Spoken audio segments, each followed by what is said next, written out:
Hey everyone, Michelle here and welcome back to my channel and welcome to another book tag video. So I've got the questions written down here and today's book tag is the Rapid Quickfire book tag. Now the original video I saw was from Girl Reading. I will tag her video down below. I'm not sure if anyone else did it before her. If they did, I do apologise, let me know. But like I said, this was the original video I've seen, and having a quick look through her descriptions, she's not tagged any other videos, so I'm thinking she's a creator. While it is quick fire, you know me by now, I like to babble as I am doing in this intro, so I will try and keep it short and sweet to answers, but let's see how long that lasts for. Now I will be keeping the questions, which are here, in my hand, so you'll keep seeing me do that or that. If you do, I'm just double checking the questions. So I'll stop babbling now and I will get to the questions. So question number 1 is ebook or physical? Majority of the time physical. If it's something smutty or a bit more 18 plus or NSFW, definitely ebook, because I don't want anyone finding that on my shelf.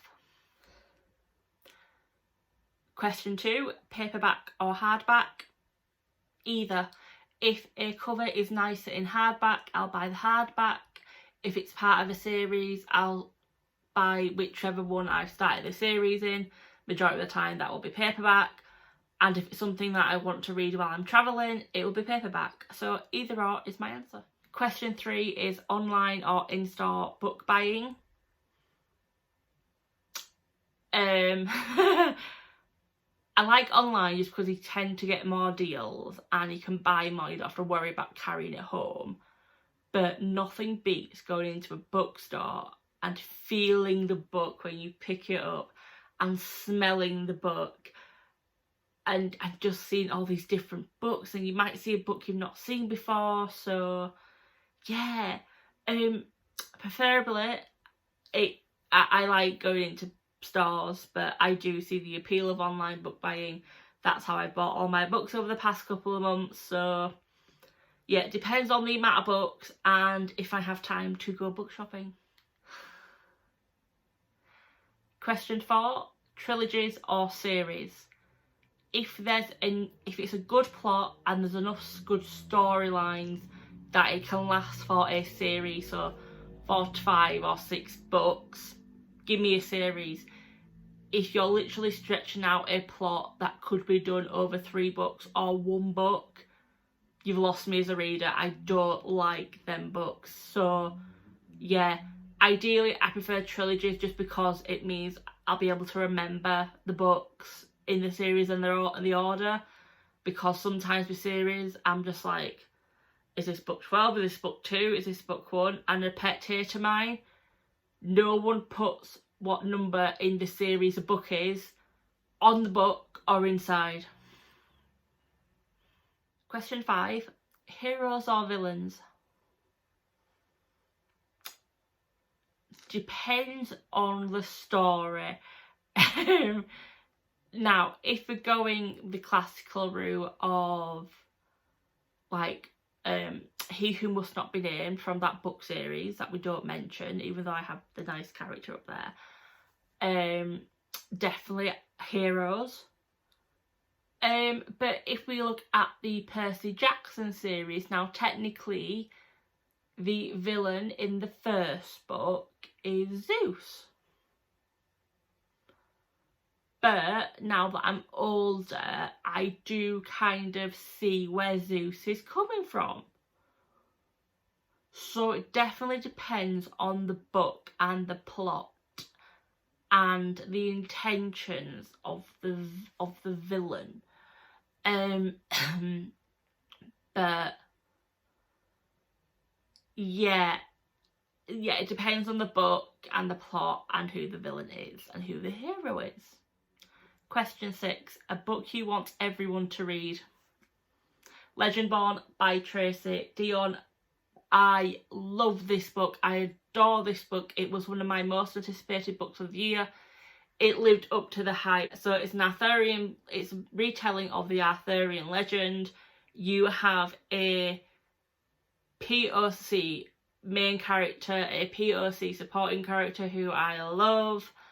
There are twists that, yes, while you see coming, Tracy writes them in a way that you absolutely are still like, oh my god, where did that come from?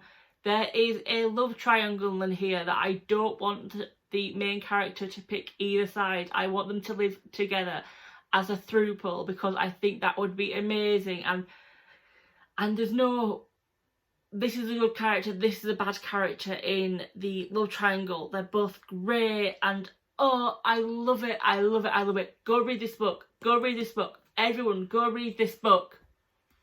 Does that answer the question? Number 7, recommend an underrated book.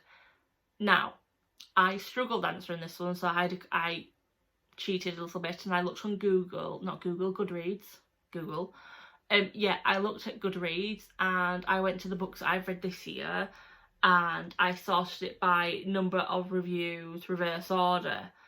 The first couple, I was like, I can see why I wouldn't recommend everyone reads it, because you've got to be kind of a certain reader, or in my case, got to be in a mood to read that book. So I was like, I understand why not many people have reviewed it or rated it. Then I got to the third one and I was like, how has this got under 400 reviews or ratings? That is Sisters by Michelle Francis. That is criminal. This book is amazing. I've already talked about it in my wrap up, but yeah, this is amazing. I'm really disappointed that there's under 400 people have rated this book. Go read this book, people. It's a good thriller and a mystery, and I like it. And yeah, stop sleeping on it. Number 8 is The Last Book You Finished, and that was The Majesties by Tiffany Zhao, or Zhao, I think. I wouldn't recommend this book. Question number 9 is The Last Book You Bought. The last book I bought was technically a pre-order, but I still bought it, and that was The Tower of Nero by Rick Riordan, and this is book 5 in the Trials of Apollo, and this is the last book in the Percy Jackson world. I'm devastated by that, but yeah, this is my last book. Question 10 is the weirdest thing you've used as a bookmark. Tweezers. I know that sounds really wrong, but yeah, it was 12:30 in the morning. I was really sleepy, couldn't be bothered turning on my big light instead of just having my phone light on to see where my bookmark was, so I grabbed the first thing off the side, which was these, and popped it in the book, and didn't realise until I woke up at 10 o'clock in the morning and went, why? But yeah, weirdest thing I've used as a bookmark? Tweezers. Question 11, used books, yes or no? Yes. If they're in good condition or okay condition, such as there's no tears, there's no missing books, there's no massively bent spines, I'll buy them all day long. I love nothing more than going to a second-hand bookstore or a charity bookstore and picking up books from there, because A, it's cheaper, and B, you can get a good selection of books from them. So used books, definitely a yes from me. Number 12, top 3 favourite genres. People may think that technically I'm double picking for some of these genres, but I don't care, this is my own preference. Genre number 1, thrillers / crime books / mystery books. Genre number 2, fantasy in more adult fantasy or / sci-fi. Definitely more fantasy, but I am getting into the sci-fi element of it. And number 3 is YA. Yes, this is technically a fantasy book, but I class it more as YA, so that's my 3 genres. Question 13, borrow or buy? Either. Majority of my books are bought, or they're gifted to me for birthdays or Christmas, but I don't mind if a friend thinks I'm going to enjoy a book and they're like, I'd love you to, I've got a copy, do you want to read it? I'm not going to say no, I'll read it. or vice versa. If I've got a book that a friend's like, you know what, I really want to read it, I don't know when I'm going to buy it or if I am going to buy it. If I trust that person enough, I will let them borrow my books. At this moment, that is only my two sisters, because they're the only two that want to borrow my books. But if any of my friends are watching these videos and are thinking, you know what, they've had a look at my Goodreads or they've seen a video and like, I'd love to read that book, when we are allowed to meet up again, let me know. I'll let you borrow my book. I don't mind. Number 14, characters or plot. I'm going with plot here, because if you have bad characters, for me, if you have characters that I don't like, if the plot is really good, it makes up for the characters being bad.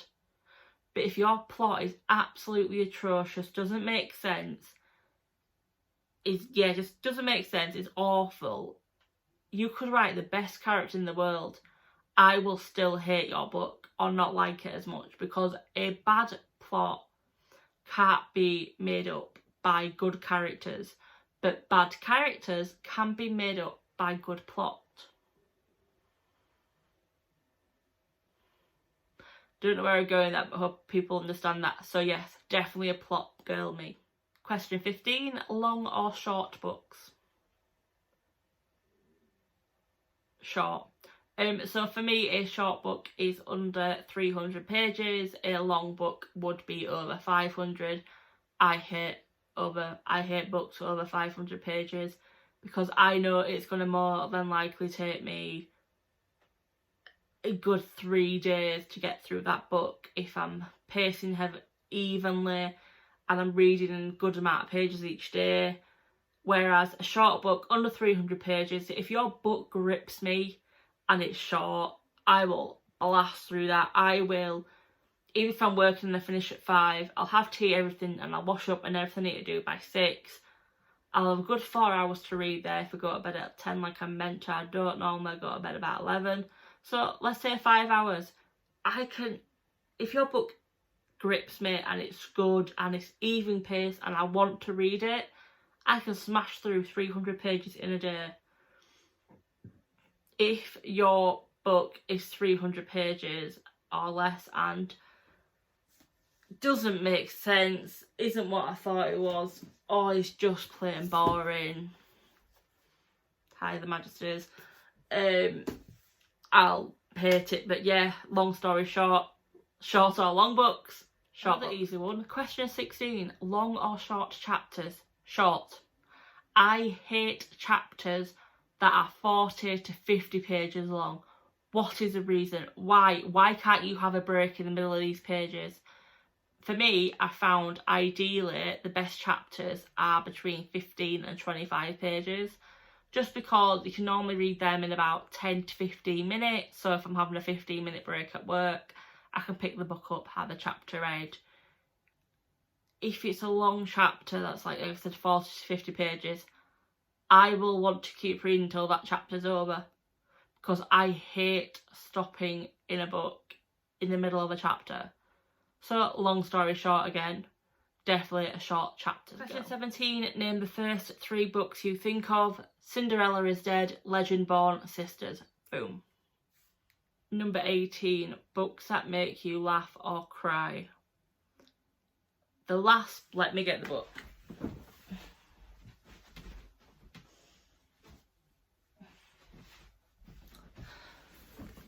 The last book to make me cry, The 5 by Haley Rubenhold, The Untold Lives of the Women Killed by Jack the Ripper. At the end of each woman's part, I cried for about 5 minutes.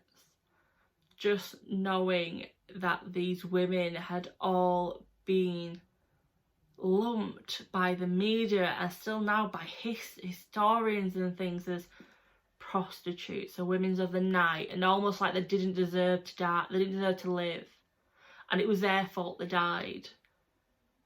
And then reading their stories and realising, good gosh, people don't tell you the truth of who these women were. Yeah, I cried for them and their families who never got the justice they deserved, and for the fact that these women have been forgotten or only remembered as victims and not for the great women they actually were. Books that make me laugh. I don't think, thinking back, there's not many. Do you know what? Not even this year. I can't think of a book that's made me laugh from start to finish. If a book makes me chuckle through it in a little bit, it's great, but a lot of books make me chuckle at parts that I probably shouldn't be laughing at. But yeah, so yeah, for that question, it's more of a book that made me cry. Definitely, if you are into history and you know the story of Jack the Ripper, read this book. You will be shocked at how much of these women's lives are left out of the classroom, because a lot of people learn about this when they're in secondary school. I know for definite that if my nieces or nephew ever says to me, you know what, Auntie Shelley, I'm doing Jack the Ripper this year for history, I'll be asking them to read this book. Or I'll be asking my sisters to ask the school if they'll be reading this book, because we need to get away from this thought that, oh, the women were women of the night and they were prostitutes, lowest of the low, almost like scum of society, because they weren't. They were women whose lives unfortunately went downhill, and they were in the wrong place at the wrong time, and we need to get over this idea that they are just victims. And it doesn't matter that they were taken out of the world. It mattered.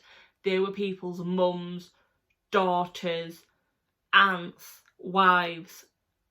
I'm not going to go on a rant, but yeah, books that make me cry. Question 19, our world or fictional worlds? At the moment, fictional. No, I think it depends on how the character... I think it depends on how the author describes the world and what's going on in that world. Yeah. Depends, really, if I'm honest, on the book and the plot. So, our world or fictional worlds? Either or. Number 20, audiobooks, yes or no? No. Admittedly, I've only used audiobooks once, and that was to try and listen to Emma by Jane Austen, because I was having a hard time getting into it. But by gosh, that audiobook dragged. And it made me almost not want to read Emma. So I gave up about a third of the way through, and I started reading, and I loved it. I'd actually forgotten a lot of what was said in the audiobook, so I had to go back and reread parts. But yeah, audiobooks, not for me. 21, do you judge books by their cover? Yes. I'd love to sit here and say, no, I don't, I just look at the blurb or what's said. No, I'll be honest, I buy books just based off the cover. They're in my basket before I actually read what they're about. Yeah, I do. I judge some books by their cover. Question 22, book to movie or book to TV adaptation. If it's a standalone book, movie, because there's not going to be enough material in it to do a TV series. If it's a series of books or a trilogy, TV series, to give me all the details that movies might miss out on. For example, the Percy Jackson movies. They did such a bad service to that book series. I'm so happy Disney Plus has listened to the fans and is doing a TV series on the books, and are letting Rick be a big part of it in the writing style. I'm hoping they're going to ask for his views on the filming and the actors who play the characters, because who knows these characters and this book and this world better than the author. But then on the other hand, as much as they did miss out some things, and we're not meant to mention the series anymore, but I'm going to mention it, the Harry Potter films. I don't think there would be a lot more that a TV series could have added to them films, because it added it all. So yeah, it kind of goes against my theory. But yeah, it depends on the book and depends on how much material there is to work with. Question 23, a movie or TV show you prefer to its books? None. You can get good books, you can get good movies, you can get good TV show adaptations, but you will never have a movie or TV show that will say that I will watch and go, do you know what, that was so much better than the books. The only one that is on par that I can think of is a Discovery of Witches TV series, which is obviously based off the book, A Discovery of Witches by Deborah Harkness. While the TV series isn't better than the book, it's a good job. It's up there. It's as good as the book. And I will be honest, I think that is down to Deborah being so involved in the TV series. No movies or TV shows are better than the books. Sorry. Last question, I promise. Question 24. Series or standalones? Standalones. Just because I don't have to remember which book I've read in the series, which books I haven't read, when the next one's out, what actually happened in the previous book. So yeah, standalones. So there are all 24 rapid quickfire questions. I've not edited this video yet, but I'm pretty much guaranteed that some of my answers were quick rapid fire answers. But no, I like this tag. It was interesting. Gave you a little bit more about me, which I like. I'm liking these tags. There's a lot that I want to do, but I feel with the books that I've got out, I won't do them justice, or I've not got answers to a lot of the questions. Got a couple in my mind for next week. I think it might be a Disney or musical one, which I'm really looking forward to, but again, I need to look at the questions and make sure that I've got books that I think actually answer them, or I can answer the questions. But yeah, that was me. If you want to talk to me about any of my answers or any of the books that I mentioned, please do down below. It may take me a day to get back to you. That's because for some reason YouTube doesn't alert me when someone's commented on my video. If anyone knows why that may be and how to change that, let me know, because I feel really guilty when I'm like 2 days later, like, I'm really sorry. But yeah, or if you've got any tags that you think I might like to do, comment them down below. As normal, any editing or filming helpful tips or hints, let me know. I'll tag the original video down below. I'll write the questions as well in case you want to do them. But until then, I've been Michelle. Bye guys.